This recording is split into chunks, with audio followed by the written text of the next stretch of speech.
So this is Jude, the first and only chapter, the scripture for the 23rd of July. So as we've discussed before, just a couple of videos ago, the letter of Jude has significant overlap, primarily with 2 Peter chapter 2, although a little bit of 2 Peter 3 as well. You can see an excellent analysis of this, including an image illustrating some of the shared terms and shared phrases. I've linked it in the description below. You can find it just below the video here. Jude writes as James's brother. Now, James, as we know from Acts 15, is the brother of Jesus and also the author of the Epistle of James, and so that makes Jude one of Jesus Christ's siblings as well. So he's probably got some authority in the early church who know him as Jesus' brother. So he's writing here to pursue the peace, unity, and purity of the early church.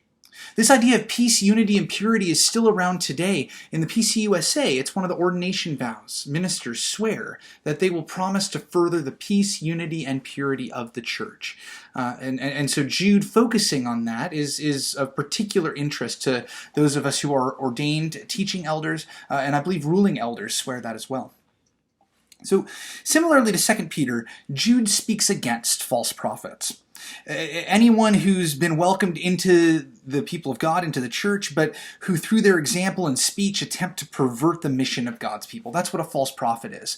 A wolf in sheep's clothing, in other words. Jude uses several examples. And I'll walk through a couple of them that aren't covered in 2 Peter. I'll walk through the example of Korah and the example of Michael the Archangel. But first we'll start with Korah. So Korah was a Levite during the Exodus. He was one of Moses' higher-ups, perhaps, someone who has enough sway that he was able to garner some support after Sinai and after they refused to enter the Promised Land when the spies returned with some bad news about the warriors who were there. In Numbers 16, we see this outright challenge that Korah puts to Moses with some allies. He says that all the Israelites are holy, having been redeemed by God, so it doesn't make sense that one person like Moses ought to be the spokesperson for God.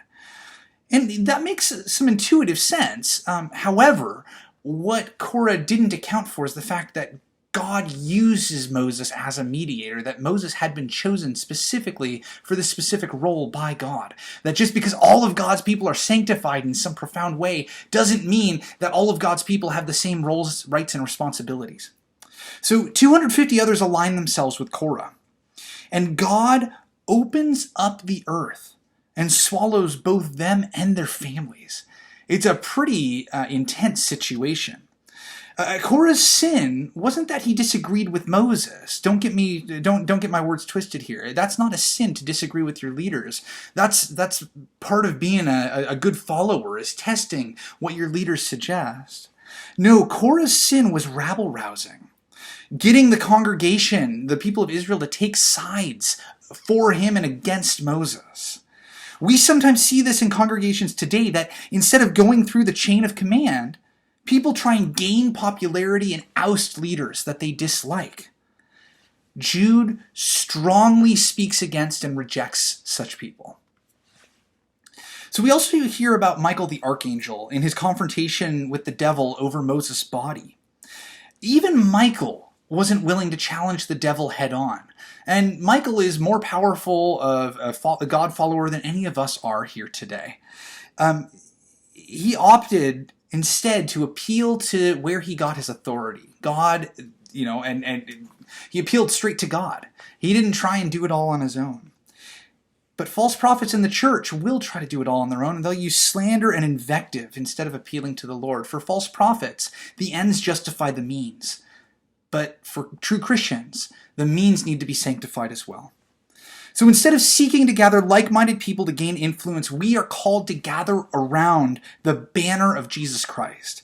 When our center is fixed and known, and our center is Christ, then holding on to the center with one hand, we can reach out with the other and save people from death. We can reach out and on behalf of others to save people who are wavering.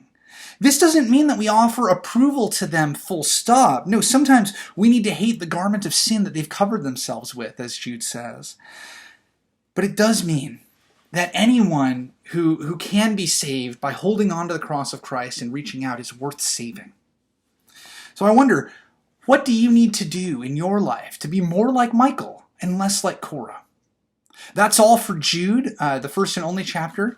Tomorrow, Friday the 24th, we'll be starting a march through the Gospel of Matthew. I hope you'll join us. May God bless you in your reading of Scripture.